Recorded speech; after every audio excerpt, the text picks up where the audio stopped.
दोस्तों, यह एक गांव की कहानी है। एक नगर में एक व्यक्ति रहता था जिसका नाम सुमित होता है। वह बहुत ही बुद्धिमान था क्योंकि उसने सभी शास्त्रों का ज्ञान ले रखा था, वह तलवार हो या बंदूक। लेकिन वह बहुत ही परेशान रहता था। इतना ज्ञान होने के बाद भी उसकी परेशानियां बिल्कुल भी खत्म नहीं हो रही थी। वह इतना परेशान था कि अपने मन को भी एक जगह ठहरा नहीं सकता था और बार बार मन विचलित हो रहा था। यह सब आपके साथ जरूर हुआ होगा।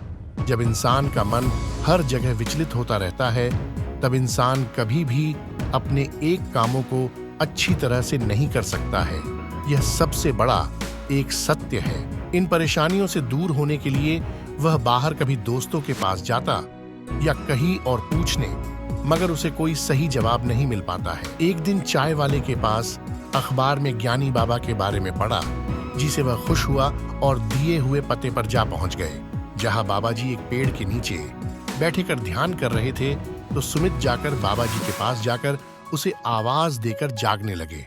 बाबा जी जाग जाते हैं और बोले कि धीरज रखो बेटा, तुम बड़े विचलित नजर आ रहे हो, बताओ क्या परेशानी है। फिर सुमित व्याकुल हुए, फिर बोले कि आपने सही कहा बाबा जी, मैं बहुत परेशान हूं। मुझे सभी शस्त्र और शास्त्रों का ज्ञान है, मगर मेरा मन फिर भी विचलित रहता है।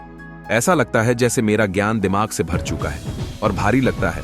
कृपया कोई एक ऐसा उपाय बता दीजिए जिससे हमारा मन एक जगह ठहर जाए और हम अपने काम को अच्छी तरह से कर पाए। बाबा जी मुस्कुराए और बोले कि बेटे, इसमें कोई परेशानी नहीं है, बस तुम विचार ज्यादा करते रहते हो।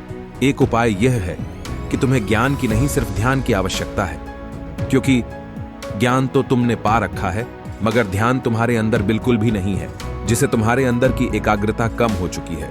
अगर तुम ध्यान लगाकर बैठ जाते हो तो तुम अपनी बहुत सारी शक्तियों को अपने पास रख लेते हो, क्योंकि ज्ञान होने से कभी भी मन का ठहराव नहीं होता है। वैसे भी ज्ञान बांटने से बढ़ता है, इसलिए ज्ञान को जितना हो सके आप बांटें, अगर आप ज्ञान को जितना बांटते हैं। बाबा जी की यह बातें सुनकर सुमित को अंदर से राहत मिला और सही जवाब मिल गए। फिर वह बाबा जी से कुछ योग और ध्यान सीख जाते हैं और प्रणाम कर घर चले जाते हैं। वह अपने घर में प्रतिदिन ध्यान का अभ्यास करता रहा। साथ ही सुमित ने ज्ञान बांटने के लिए पाठशाला में अध्यापक की नौकरी का काम शुरू करने लगे। कुछ हफ्ते गुजर जाने के बाद अब सुमित के अंदर कोई विचार परेशान नहीं करता है और ज्ञान बांटने से मन हल्का हो गया, जिससे वह जिंदगी में खुशी और सकारात्मक परिवर्तन का बदलाव महसूस हुआ और आनंद से जीवन जीने लगे। तो दोस्तों, इस कहानी से हमें यह सीखने को मिलता है कि हमारे पास जो भी ज्ञान हो उसे हमें दूसरों के साथ बांटना चाहिए, ताकि हम सभी मिलकर एक सशक्त और सकारात्मक समाज का निर्माण कर सकें।